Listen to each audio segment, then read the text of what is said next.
Hello दोस्तों, यीशु आपको प्यार करते हैं। आज का जो वचन है मैं आपके लिए पढ़ूंगा।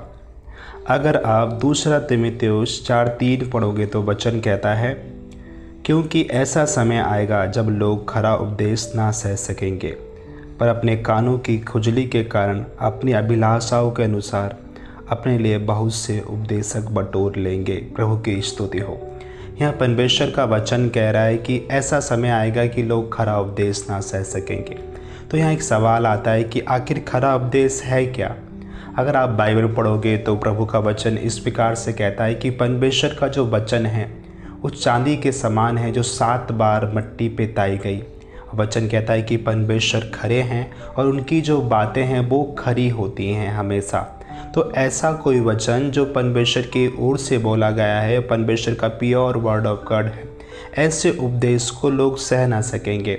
हम बाइबल में पढ़ते हैं जो पुराने नबी होते थे, पुराने सेवक होते थे, जैसा वचन परमेश्वर उनको देते थे वैसे ही वचन वो कलीसिया को, लोगों को बताते थे। वो परमेश्वर के वचन में कोई मिलावट नहीं करते थे। जैसे पौलुस बोलता है कि हम उनके समान नहीं जो परमेश्वर के वचन में मिलावट करते हैं।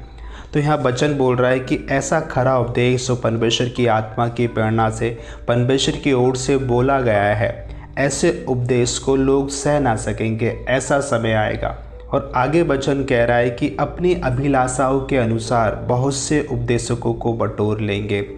अभी मैंने इस भाई के विषय में सुना। एक भैया थे जो मेरे चर्च में आते थे और वो भाई बताते थे कि आपके चर्च में आने से पहले हम किसी और भाई के पास जाते थे। वो बताते थे कि हम उनके घर पे, लोग वो पास्टरों को बुलाते थे, हम उनके घर पे ही संगति करते थे। तो भाई के विषय में उन्होंने बताया कि वो भाई जो थे हर 8वें दिन 10वें दिन पास्टरों को बदलते थे। उन भाई ने बताया कि वो बोलते थे कि अगर कोई पास्टर उनके अनुसार वचन देता था, उनको प्रसन्न करने वाला, उनके अच्छा लगने वाला अगर उनको वचन देता था तो उनको वो पास्टर सही था। अगर उनको लगा कि उस पास्टर ने कुछ भी गलत उनके प्रति बोल दिया, क्योंकि वो भाई दारू पीते थे, उनका जीवन प्रभु की दृष्टि में सही नहीं था, अगर उस पास्टर ने कुछ भी उनके प्रति बोल दिया तो उस भाई को कतई भी समझ में नहीं आता था, कतई भी वो प्रसन्न नहीं होते थे, उस पास्टर को बदल देते थे। वो अपना जीवन नहीं बदलते थे, वो पास्टर को बदलते थे। इसलिए वो हमेशा नए नए पास्टर्स को बुलाते रहते थे।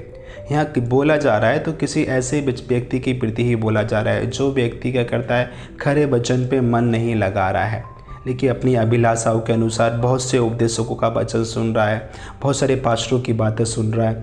तो यहाँ वचन ऐसे लोगों के प्रति बोल रहा है कि ऐसा समय आएगा कि लोग ऐसा खरे वचन पे मन नहीं लगा पाएंगे।